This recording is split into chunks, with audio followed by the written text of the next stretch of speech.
Welcome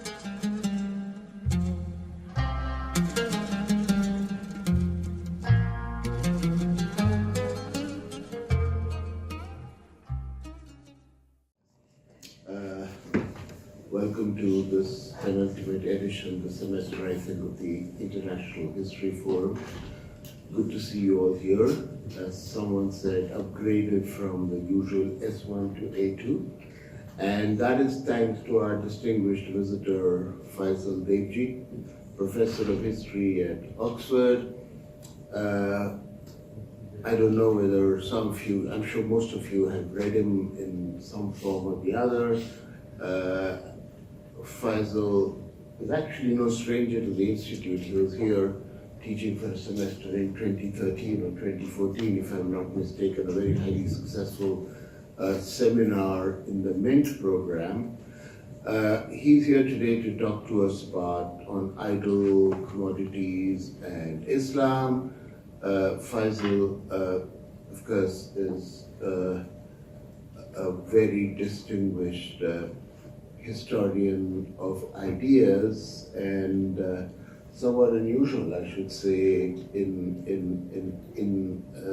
the sense that, excitingly for someone like me, he tends to read ideas in movement, as it were, in conversation with political mobilization and therefore the practices of politics in relation to ideas, which is particularly exciting for someone coming from the parts of the world that we do, unlike in the West, where ideas tend to be encrusted in their respective canons and very often divorced from their uses in practice. So the West stays liberal no matter how illiberal it gets, whereas the rest of the world stays illiberal no matter how much expanding freedoms we see in those parts of the world and so on. But this conversation can take weeks and months and years, which is not what we're about to embark on just now. Without much ado, let me welcome Professor Faisal Devji to speak to us on idols, commodities. Thank you. Thank you very much, Bala, and thank you, Mahmoud, for this invitation. It's always a pleasure to return to Geneva and to the Graduate Institute.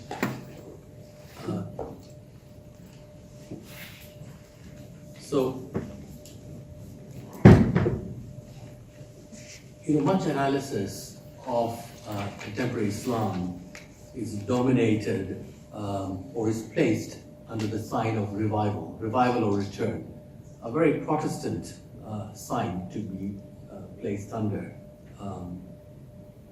A theme, in fact, from Protestant history, the theme of revival.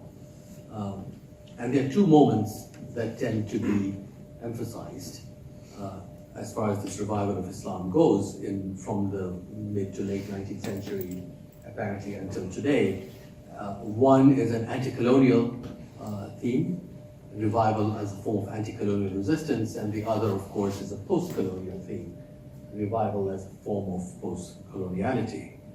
But what I want to do today is ask whether revival in either of these two forms is not, in fact, the wrong subject altogether for thinking about contemporary Islam. Maybe it is not return, but departure that is the more crucial issue, indeed even loss, and that the very excessiveness of much contemporary Muslim self-assertion, excessively visible in terms of the marking of Islam as practice, appearance, and identification, might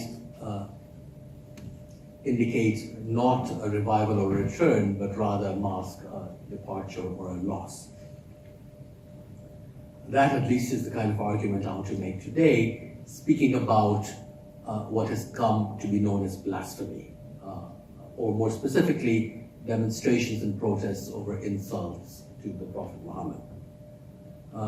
So one of the things I think is happening here in these protests, which I'll be focusing upon, is that the theological or the sacred call it what you will, is actually struggling to find a language, does not possess a language of its own in these great, sometimes great and sometimes minor movements of protests that occasionally sweep localities, countries, and indeed even continents. That in fact, the narrative of protest struggles to theologize itself, struggles to locate the sacred within itself, and seems rather to work through its opposite. That it is always working in a negative manner. That is to say, pointing to something that is not Islamic, something that is not theological, something that is not sacred. As if only in this negative way can it somehow reproduce what it claims to be, what it claims to prefer, Islam, in its theological or sacred aspect. Negative, almost as if it negatively enchants or re-enchants the world through what it is not, rather than through what it claims to be. By a process, and it's rare that I return to this particular term of Derrida's, of différance, of difference and deferral, for which I want to suggest the economic logic of the counterfeit is crucial. Something that claims to be Islamic, that claims to be theological, that claims to be sacred, but in fact is not. So I want to look in this talk at the idol, the figure of idolatry, as the arch counterfeit, the arch or form of the counterfeit, whose role I want to suggest has been vastly expanded in modern times in a great deal of Muslim discourse. Through ideas or notions such as shirk, the association of other powers or entities with God, or taghut, a form of idolatry, or one form taken by the figure of the idol. You'll recall that in the Islamic Revolution in Iran, the Shah was called a taghut, and those who are for the Shah were called taghutis. So in these modern forms of rebellion or resistance or what you have the mobilization of idolatry in quite a new way, to refer to objects and narratives that do not have any standard theology. And so I want to look at the vast expansion of the term idolatry and ask why this is the case and what its implications are, tied to this figure of the Prophet and insults against him. So let me begin, if you will, with the status quo ante by quoting a couplet. I'll do it in Urdu first, and then I will explicate it and move on, by the last Mughal emperor of India, or as he was known by his British overlords, the King of Delhi, Bahadur Shah Zafar. Though I think, in fact, this is a couplet composed, it is too fine a couplet to be attributed to Bahadur Shah himself. It was possibly composed by his poet laureate, his court poet, someone called Mirza Asadullah Khan Ghalib, who is easily the most important poet in the Urdu language. This will have to be sometime in the mid-19th century.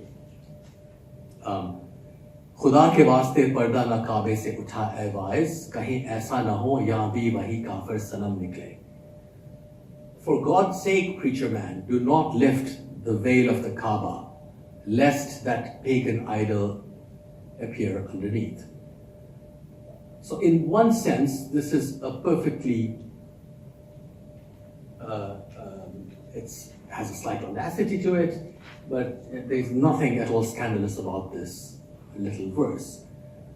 What it does, of course, is compare the Kaaba, the central point of Muslim devotion in Mecca, the cubicle building which is draped by a black cloth, compare the Kaaba to a Muslim woman draped in her black veil. And the preacher, the figure of Orthodox Islam, is being warned not to lift that veil and peek underneath it, lest he discover that the very idol or the idols who had been expelled from the Kaaba by Muhammad himself was to be found underneath. the conceit, of course, is to suggest that you can never dispense with idolatry. That when you cleanse the Kaaba of idols, the Kaaba itself becomes an idol. That the logic of idolatry is such that it constantly returns. And that therefore what the poet is telling us is that the figure of idolatry has been thoroughly internalized in an iconoclastic Islam. It belongs within it. And within it, it is part of, if you will, an internal economy which can be discovered only through an esoteric interpretation. Don't lift the Kaaba's veil, because then that idol will become all too evident. The word nikle, which means to appear, also means to leave.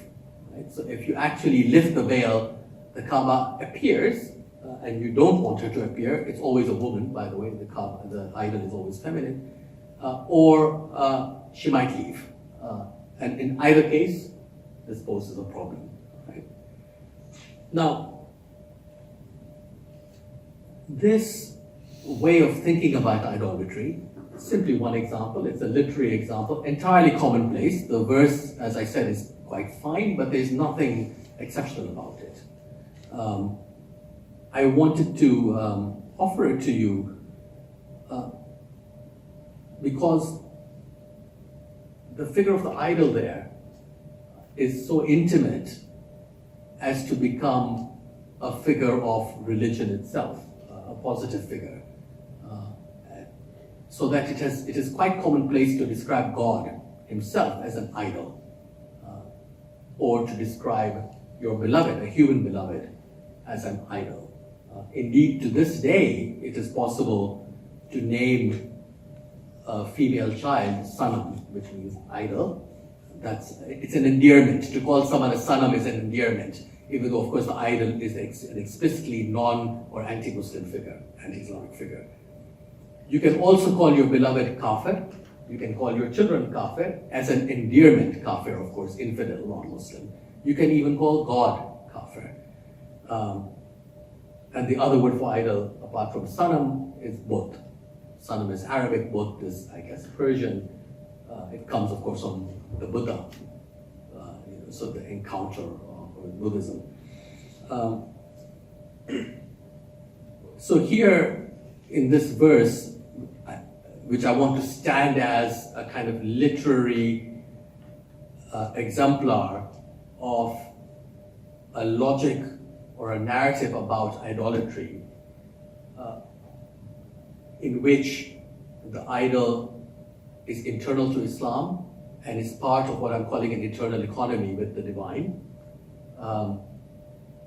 and it's a restricted economy. And we see the inheritance of this way of thinking to this day in naming practices, as I suggested, but also in literary practices, where it's still possible to read these kinds of verses. In fact, it's a very famous verse. No one has ever objected to it. What I want to argue is that by the end of the 19th century, this kind of way of thinking about idolatry, one particular way of thinking about idolatry, gives way to another. That the idol is no longer trapped within an internal economy and accessed by way of an esoteric interpretation, where it is not clear if the Kaaba or what is in it represents God, i.e. whether the idol is God or whether the Kaaba is in fact an idol. And what we have is a new kind of economy of proliferation, what I suggested earlier, that from the end of the 19th century, the esoteric move disappears, and what you have is the proliferation of idols in all kinds of ways, in perhaps secular fashion. So it is possible to suggest that what is seen as being the excessive visitation of Sufi shrines by Muslims is a form of idolatry, that giving too much reverence to kings is a form of idolatry, as was the case in the Iranian Revolution that I mentioned earlier, that believing in the nation state was a form of idolatry. This is an argument that was made by someone I'll come to very soon, Abul Ala Maududi, the famous Islamist thinker, etc., etc. So the figure of the idol proliferates from the end of the 19th century in all of these ways. And rather than seeing fewer idols, you see more and more of them. The idol no longer refers to, as it were, actual idols, Christian or Hindu or Buddhist or whatever, statuary or painting, but refers to all manner of things which are perfectly or apparently secular in their import. And let me give you an example of this. And the proliferation of the idol, let me add, occurs through a process of metaphorization. It's through a kind of metaphorical reproduction that the idol or idolatry proliferates. So just as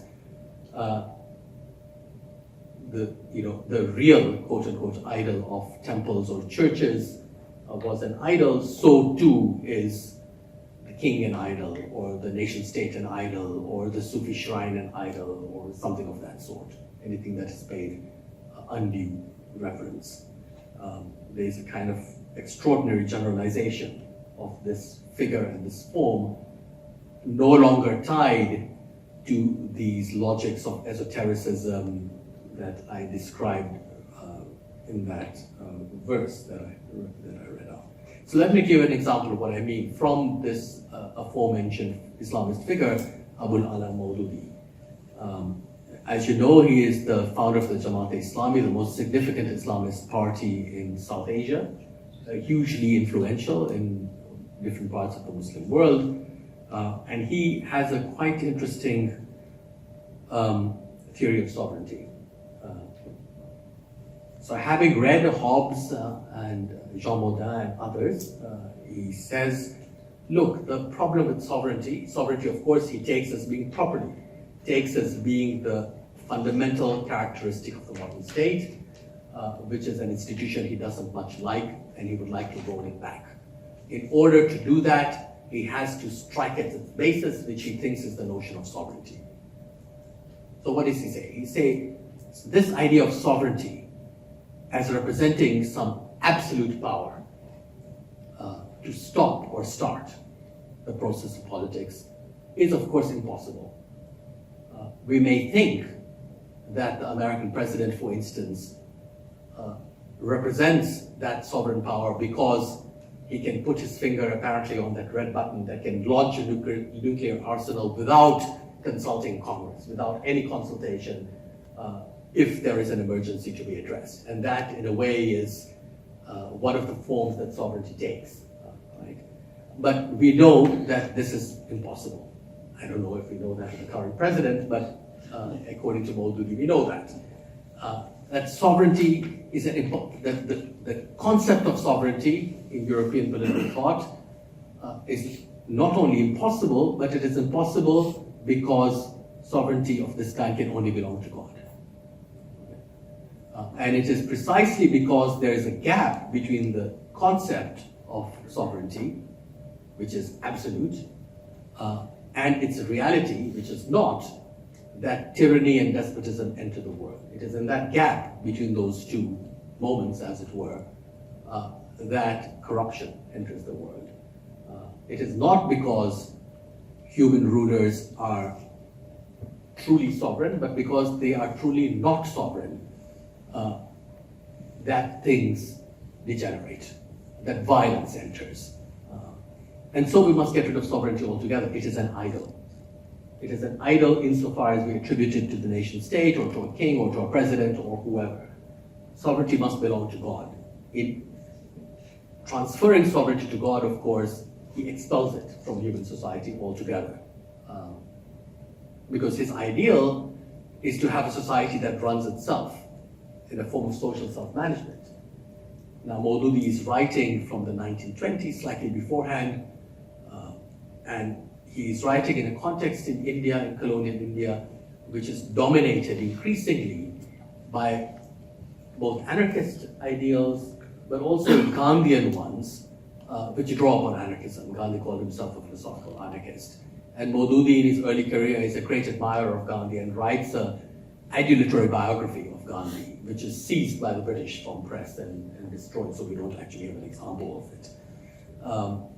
And Gandhi, too, thought that the state ought to be rolled back and that society should run itself, right, without sovereignty. So this is not simply Maududi talking here. But in the country that is produced out of India's partition, Pakistan, where Maududi moves and in which he becomes a leading intellectual and political figure, you see as it were, the consequences of his thought. Because largely due to Maududi, none of the three versions of the Pakistani constitution attribute sovereignty to the state. Sovereignty is refused and attributed to God alone. There are many reasons for this which we can talk about, but for my purposes, what's interesting is the refusal of sovereignty actually allows it to come back in a spectral way, as it were by the back door. You can never really get rid of it, like Zafar's or Ghalib's verse that I began this talk with. And I would argue that in Pakistan it comes back primarily in the form of the military coup. The military coup is the real instantiation of sovereign power in its European theorization, because it is apparently absolute, it is exceptional in Carl Schmitt's sense, and indeed what is interesting about it is that it can occur because sovereignty is not institutionalized anywhere in the Pakistani constitution. It has been given over to God. Precisely because it has not been institutionalized, it returns in these phantasmatic and often random ways, in my view, right? So much for an example. This is an example that is meant to show how the modern Muslim debate or discourse around idolatry is not a lightweight thing. It actually has a kind of integrity to it and a coherence to it, and can be understood as political thought.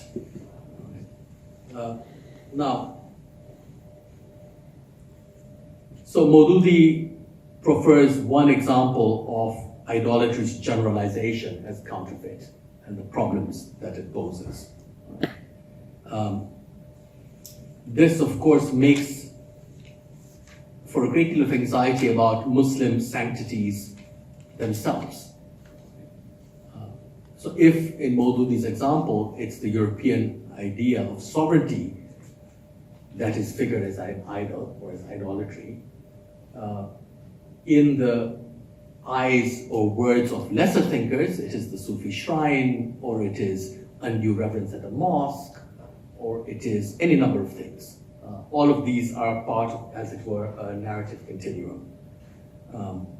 And it is a continuum that actually brings together both secular and Salafi forms of thought. Now, we tend to think that, if you will, secular or modernist Muslims stand in opposition to Salafi ones. And they do at one level, but not at many others. Because on both sides, of course, you have the critique of superstition, a kind of highly rationalist desire to naturalize Islam, to make it a kind of reasonable and fully systematized religion, and a way of thinking that recoils from anything that is understood as excessive adoration of anything but the transcendent and invisible God. Right? So the secularists and the Salafis, curiously, are set apart politically, but epistemologically are entirely on the same page.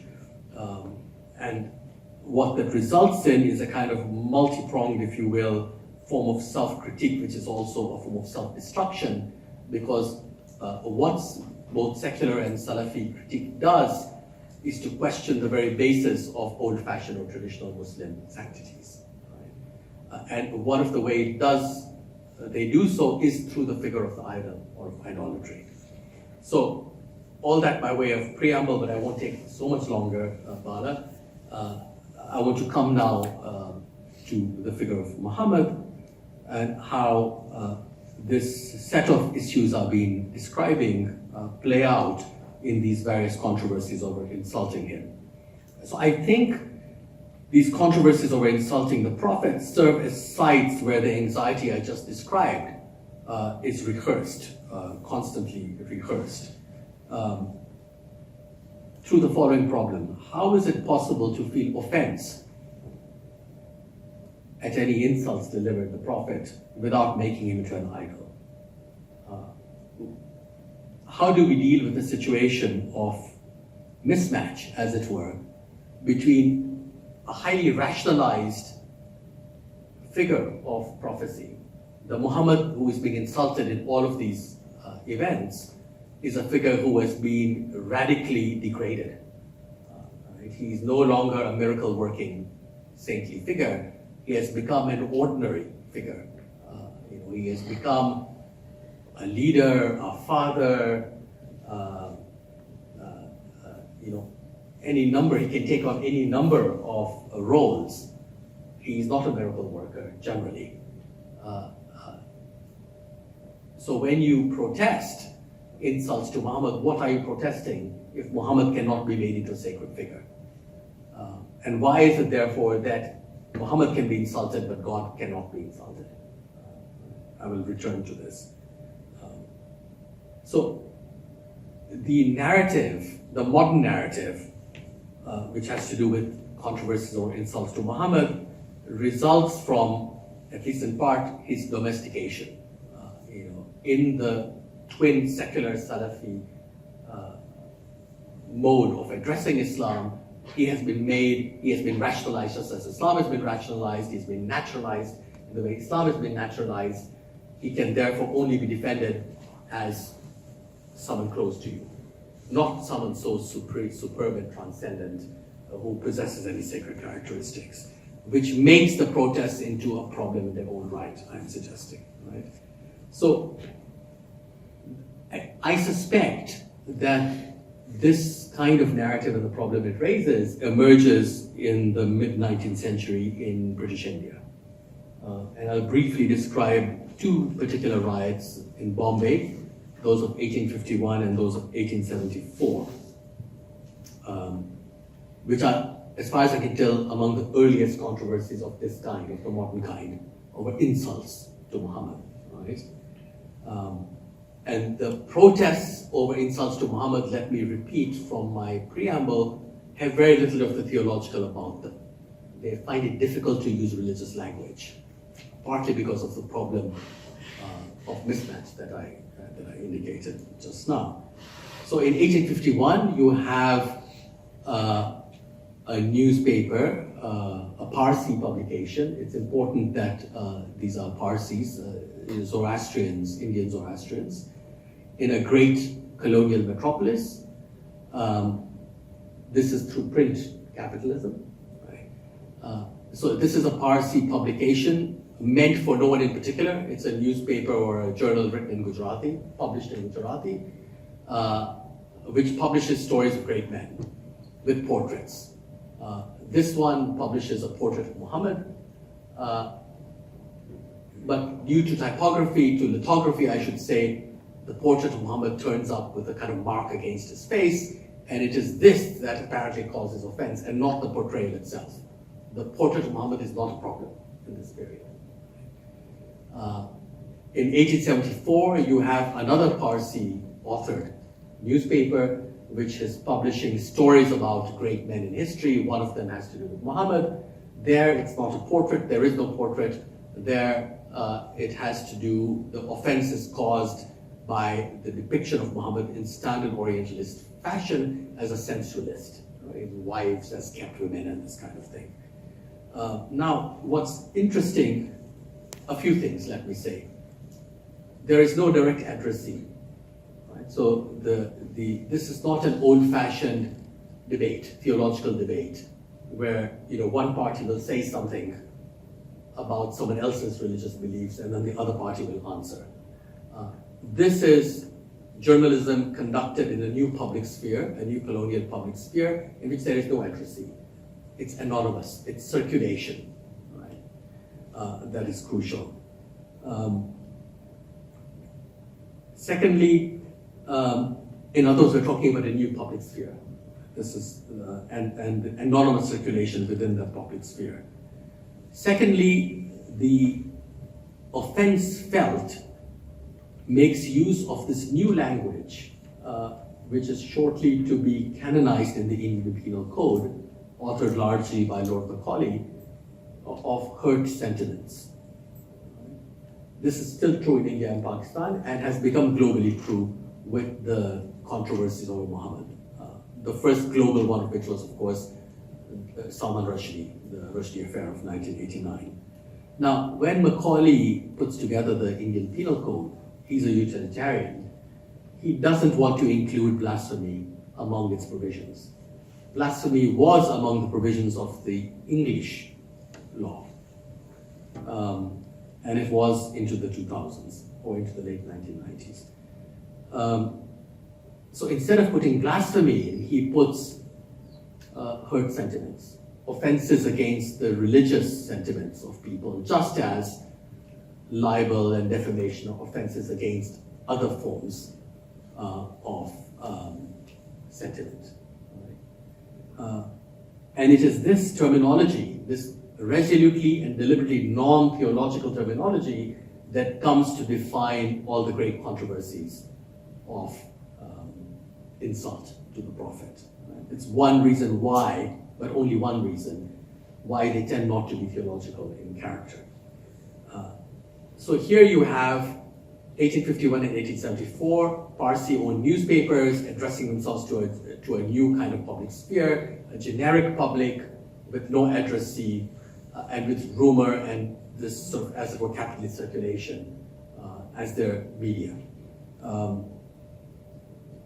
Both these riots are immediately, or very quickly rather, defined in terms of free speech issues, which have continued to define all subsequent controversies over Muhammad. Right? But when you look at the material closely, you see that many different things are happening. In the case of both these riots, for instance, you have, first of all, notice that these are not Hindu-Muslim riots, which are the locus classicus of communal conflicts in India. These are Muslim Parsi riots, highly unusual. Right? There is no tradition of conflict there. This is something new. It emerges through the public sphere and through its print capitalism. Secondly, what's important here is that there are sub-narratives which are not narratives about free speech, which have to do with the fact that, which have to do with caste and class, for instance, so that these are texts in Gujarati, but those who are writing among Muslims are not Gujarati speakers. They cannot read these texts. It's not about the content, it's about their circulation and their anonymity. Thirdly, the people writing are either Arabs or Siddhis, people of African descent who are boatmen from the Gulf, or North Indian Muslims. And in part, they are trying to seize control, if you will, of a new Muslim public sphere from its hereditary owners, the Gujarati-speaking merchant classes and the Konkani-speaking merchant classes as well, who run the famous, the Grand Mosque, the Jami Masjid of Bombay. Thirdly, Hindu lower caste often participate in the riots as well. So when you actually look at what's happening, it's significantly different from what the free speech narrative would have you believe. There is no Muslim community here, it's fragmented. There are people who are not Muslims who are part of these riots, and Hindus are not involved, Parsis are involved. There are class, caste, and other dimensions, which we can talk about. I can return to them. So what I'm suggesting then is that all of these elements are subsumed under a new narrative of free speech, which is deliberately and explicitly modeled upon that of free trade. And if you can see easily how this happens. Just as with free trade, the debates about free trade have to do with the free circulation of commodities on the one hand, and on the other hand, those who object to that, of course, invoke the discourse of protectionism, that certain things need to be protected from this. The narrative of free speech follows exactly the same logic. On the one hand, you have the anonymous circulation of these commodities, in this case text and narrative, and on the other hand, you have a demand by those who object to this that there should be protectionism. The two, one is laid over the other. And indeed, we even today talk about the marketplace of ideas. So the two are completely linked. So what are those Muslims who object to this kind of circulation saying? What they are saying is what they continue saying to this day. There is no such thing as a perfectly free market, as perfectly free trade or free speech. Everyone knows that speech, like commodities, are bracketed.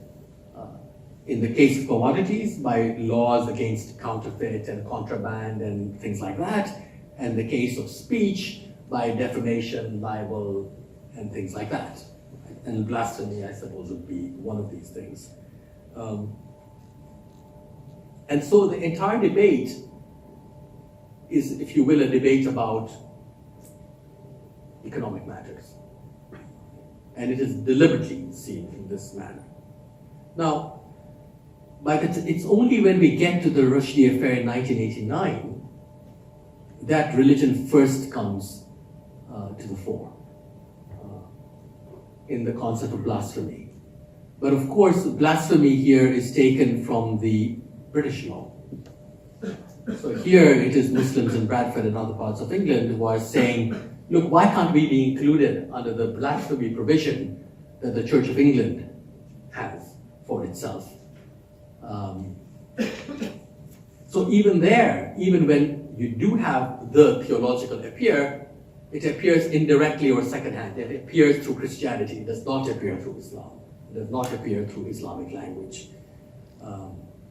And even when it appears as a door to, if you will, liberal inclusion. It is in all cases a discourse of inclusion.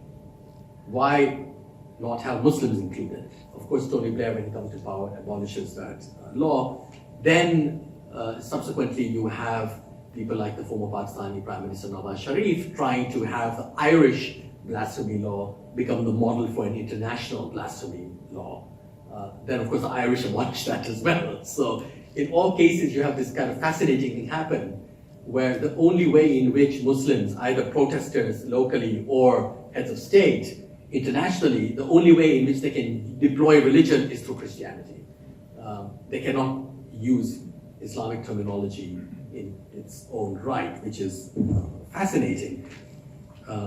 Indeed, even today, in these great controversies over blasphemy, what is called blasphemy in Christian terminology in places like Pakistan, what you in fact have happening is the resort to familial and intimate language.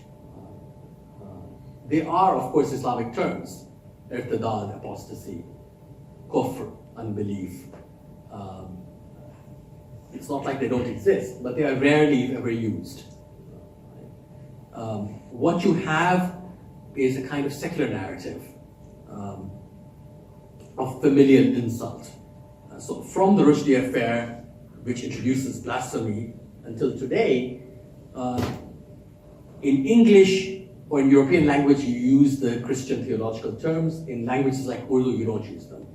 You use everyday terms like gustakhi, impertinence or insult, gustakhi Rasul, gustakhi Risalat, or namus Risalat, the honor of the Prophet.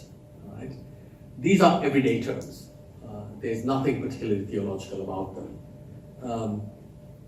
And it is the use of these everyday terms, which of course indicate the domestication of Muhammad as a kind of familial figure. Indeed, from the days of the Rushdie affair, you had people arguing that we feel terribly offended because Muhammad is like our father or like our uncle or like someone in our family, and therefore we feel upset. Or we model ourselves after him. Again, note the absence of the theological or the sacred in all of these kinds of claims. So again, we come back to the problem of how is it that we can match the apparent excesses, sometimes violent excesses of these protest movements with the apparently banal and prosaic figure of Muhammad that they seem to put forward. And perhaps it might be said that the very loss or lack of a theological language is what allows or permits the violence to occur. The violence is a kind of substitute language for one that does not or cannot exist for whatever reason. And it is the paradox or the contradiction between those two things, the excessive protest, if you will, and the prosaic nature of the sacred figure concerned, that I find of interest here. Now, I think what is happening here is, in the case of the Bombay riots I mentioned, of course, the arena of circulation was only the city, was the new public sphere in the city, and the commodities, in this case print capital, the journals themselves that were circulating anonymously as commodities. By the time you get to the Rushdie affair, in the immediate post-Cold War period, you have a global marketplace, both of commodities and of ideas. And it is in that global marketplace that this circulation now occurs. Otherwise, much of its language remains the same. Free trade, free speech, claims for protectionism on either score. And insult which cannot assume theological character. Interesting and problematic. It is almost as if the what is at issue is the commodification of Muhammad himself, the problem posed by this possibility. And I say this because when you look at these protests, and you look at some of the legal cases that come out of it, you see that what appears absolutely central to them is ownership, property and ownership. Who does Muhammad belong to? Should his figure in fact be circulating anonymously in this manner without being controlled? How is it that he might become a protected figure in both these marketplaces of commodities and of ideas? Does Islam itself become the property of its believers who have now been reconstituted as an interest group? What is it to take Muhammad out of circulation as a commodity? So on the one hand, Muhammad has been reduced to an intimate relation, a relative, basically. He has been deprived of many of his metaphysical characteristics, so he cannot be an idol, he cannot receive false reverence. But on the other hand, you can't reduce him so much that he becomes this kind of figure in circulation. So you have to figure out a kind of happy mean, in which he's neither an idol, he's neither a sacred figure of that kind, nor is he simply an utterly secularized figure in circulation in some kind of marketplace of ideas or of goods. Now, let me give you two examples of how this narrative of proprietorship makes sense. One has to do with the anti-Ahmadi laws in Pakistan, which deal with the same issue, that of insults to the Prophet. So the Ahmadis, as you might know, are a group of people originating in the 19th century who end up actually forming some of the earliest Muslim missionary groups in Europe and in America. They are involved in quite typical ways in theological disputes and debates in northern India and what becomes Pakistan. But by the 1930s, I guess, are increasingly coming to be seen as heretics on the supposition that their founding figure, Mirza Ghulam Ahmad, claimed to be a prophet of some kind. Now, this was traditionally not an unusual claim at all. It was quite a commonplace kind of claim to make. He also claimed to be the 10th avatar of Vishnu, the return to Jesus as Messiah, and many other figures. So, also not very unusual in the Indian context, claims to make. But by the time you get to the 20th century, and certainly by the middle of the 20th century, it comes to pose a huge problem. This is, to claim to be a prophet after Muhammad is to deeply insult Muhammad and to negate his role as the final prophet. And in a way, of course, you can see what's happening as the claim that as those who are safeguarding Muhammad are actually, in disputing the Ahmadis, are doing nothing more than continuing their rationalization of the prophet by literally getting rid of him. Literally, just as sovereignty has to be expelled to God outside, so prophecy too has to be expelled to the past. It cannot play any role. You cannot have that kind of sacredness available to you in the present. So, with the creation of Pakistan, and from the 1950s, you have a great deal of violence directed, as you still do, against the Ahmadis, and you also have laws that are put in place against them. More recently, among the person who declares them non-Muslim is Zulfikar Ali Bhutto, the supposedly socialist prime minister of Pakistan. These are declared non-Muslim, and the later laws that come up in the 1990s, what happens is that they are prescribed as being imposters. Right? Here is where the logic of the counterfeit comes in. Their prophet is a counterfeit prophet. They are counterfeit Muslims. Their mosques are counterfeit mosques, and they might end up seducing real Muslims in the process, and therefore they are not allowed to call themselves Muslims. They're not allowed to call their places of worship mosques. Their places of worship must not look like mosques, etc., etc., etc. They are prescribed according to the Pakistani laws of patent and copyright, not according to any theological provision, though Shariat courts exist in the country. Right? In other words, Islam and the Prophet of Islam belong to Muslims, and those who seek to counterfeit them cannot be allowed to do so and must be prescribed. So there you see, this is the biggest set of debates, often giving rise to violence, about the Prophet in Pakistan. It all resolves itself to the language of property, proprietorship, not a theological element inside. Similarly, in Southeast Asia, in Malaysia, and following the Ahmadi example, which has gone abroad, which has become globalized, not only vis-a-vis the Ahmadis themselves, but vis-a-vis other kinds of issues, you have a situation where Christians who use the word Allah for God, which is of course commonplace and happens all the time in the Arab world and has been the case for many centuries, are seen as taking liberties with the property of Muslims. That Allah can only be the Muslim God, and Christians should not use that term at all because it would confuse Muslims and seduce them from their own true faith by posing as a kind of counterfeit.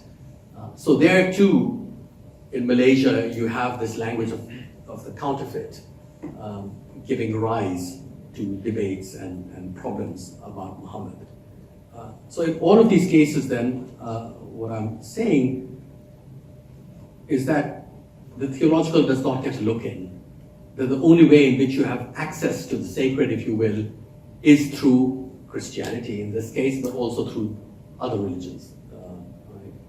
That it is always deferred and constantly pushed ahead, and that is the only way in which these protests can actually engage with this stuff. Now, let me close then by suggesting the Malaysian case, of course, is not a case of insult to the Prophet. There, Christians, obviously, by using Allah for God, are not insulting God, but they are deluding, apparently, good Muslims. So it is a counterfeit, but there is no insult intended. In the case of the Ahmadis, also it might be a counterfeit without insult, because of course they are not, or the insult is inadvertent. In the case of Rushdie and the riots that I mentioned in the Danish cartoons and other such events, that's where the insult, of course, is crucial. So I want to end by asking, why is it that only Muhammad can be insulted but not God? Why have we not seen controversies over insults to God? Surely the more important theological figure in Islam, as in any monotheistic religion. And what I'd like to suggest is that, in an entirely speculative way,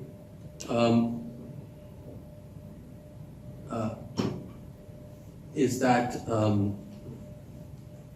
God exits the logic of the market, of commodities, of circulation, of proprietorship,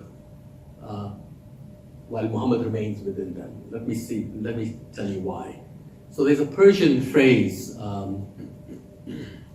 commonplace, I don't know from when it dates, which goes something like,